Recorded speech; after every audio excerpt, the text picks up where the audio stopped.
very time-sensitive matter, and I am so appreciative that so many leaders have joined with us today. I'm a public advocate, Bill de Blasio. We're here to talk about the stop and frisk database. And as I think everyone in this room knows, legislation was passed by the State Senate and the Assembly that would limit the retention of information from stops and frisks. That legislation was sponsored by State Senator Eric Adams and Assemblymember Hakeem Jeffries, and that legislation is now on Governor Paterson's desk, and there's a few more days for the governor to make his decision. We are all here united, calling for the governor to sign that legislation. I'd just like to say a few things up front and then introduce the many leaders who have joined us. I've been a public servant in this city for a long time as elected official and working in City Hall before that. I value intensely what the men and women of the NYPD have done to make this city safer. And thank God it is a much safer city than it was some years ago. And I happen to believe individually, I want to be very clear, this is my personal belief, that there is an appropriate place for a stop and frisk strategy in our arsenal of strategies that we use as part of policing. I think when done properly, it is a very valuable tool, but I think there need to be clear guidelines. And I fear we've gotten to a point with 580,000 stops and frisks last year where we've gone past the point of the kind of guidelines we need. And this tool is being overused. And I think it's having a negative impact on police-community relations. And I've heard that from people all over the city. The model we increasingly need to move forward in this city is one of true community policing, where the relationship between police and community is intensely worked on and improved at all times. I think that's more true than ever. So there's unity between the police and community and a flow of information and a trust. And I think stop and frisk policy can be used appropriately, but when it's overused, it undermines some of that trust and some of that communication. That's the backdrop. Now, on the question of the database, I'd just like people to think about the meaning of this database. People are stopped and frisked and a report is taken by a police officer. Statistics show, NYPD statistics show that 90% plus of those folks are innocent. They didn't do anything, they're not summoned, they're not arrested, they're innocent. And yet, the fact that they were stopped goes into a database. And at this point, that database is permanent. And you think about the values of this city and this country, and the values upon which this country was founded. I think it's clear to say that the notion of the government taking information on innocent people and keeping it permanently doesn't conform with our values. It's that simple.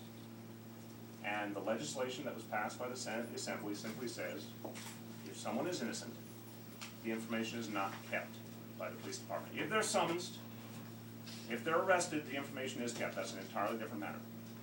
But if they're innocent, it restates a basic American principle. We do not, as a government, keep information on innocent people for no specific purpose. It doesn't conform with our values.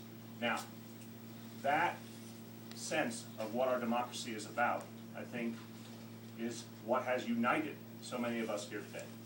And I am so proud that the candidates for Attorney General, they do all happen to be the Democrats running for Attorney General, have all agreed with this position and have supported it with great energy and are here today. I will note, obviously, State Senator Schneiderman was not able to join us. You'll see his quote in the release, and he has been a co-sponsor of the legislation in Albany.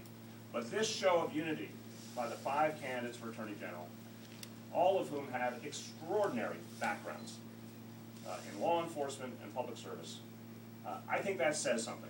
I hope the people of this city and this state recognize that when these 5 people agree on something, it has a lot of weight, and I hope the governor also listens to the message.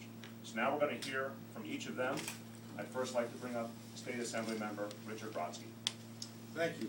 I am pleased to be here. I want to first congratulate the advocate for advocating, which is not as easy a job as one may think. These are controversial and important issues, and he deserves enormous credit for leading the way in this debate. When I stood on the floor of the legislature and debated this bill, it became very clear that we were facing a political consequence to a very difficult public policy matter. What is the balance between safety and the privacy and the rights of the citizens to be free from the government and free from government interference. The Assembly made that decision quite strongly, and I want to congratulate Hakeem Jeffries, the Assembly sponsor, for leading the way here, in a very spirited debate in which this conflict between security and privacy was explored in great detail. The people of the state are facing invasions of their privacy of a kind that they don't really quite yet understand. I don't care if it's Google, while they're circulating, taking pictures of the streets for their street map and recording email messages, or the NYPD, which, in attempting to keep us safe, has collected information about innocent people and is keeping it. We have to draw a line somewhere. We want the police to be able to act in the interest of public safety, but we want innocent people to know that if they are caught in that process, as difficult as it is, they will not suffer a permanent disability. They will not be part of a police record. They will not be subject to the kinds of 1984 tactics that many societies practice. We have to resolve this conflict on the side of the historic and traditional American values that if you're innocent, the government will stay away from your private data. I'm proud of Hakeem Jeffries. I'm proud of the leadership that the New York State Legislature has taken on this. I'm delighted that all of the candidates for Attorney General on the Democratic side are here today. This stuff matters. And it matters that where we find these kinds of unifying themes and issues, that we speak with one voice. I hope we do it again on different issues, but I hope most importantly that Governor Paterson gets the message from the legislature that security and privacy are compatible goals, that keeping records on innocent people is not the American way, that we can protect our citizens without invading the privacy of innocent people, and he should sign the bill. Thank you, Assemblyman. Now, Nassau County District Attorney Kathleen Rice. Thank you. A week ago, I sent a letter to Governor Paterson asking him to sign this common sense piece of legislation. I have been in law enforcement for almost 20 years, and I can tell you that the round up the usual suspects mode of law enforcement doesn't work. What it does do is increase the level of distrust between communities and law enforcement that actually leads to communities being less safe. I think we need better training. I agree with Mr. de Blasio that there is no question that that the stop and frisk policy can be used in a way that is good to keep communities safe, but this database is quite simply wrong-headed.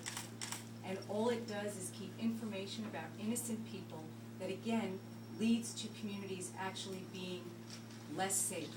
I have spent my time as DA in Nassau County for 5 years building and strengthening relationships between law enforcement and communities, because that, at its core, is what keeps communities safe. I'm very proud to be standing here with everyone who has worked so hard to get this bill on the desk of the governor, and I do hope that he signs it. Thank you very much.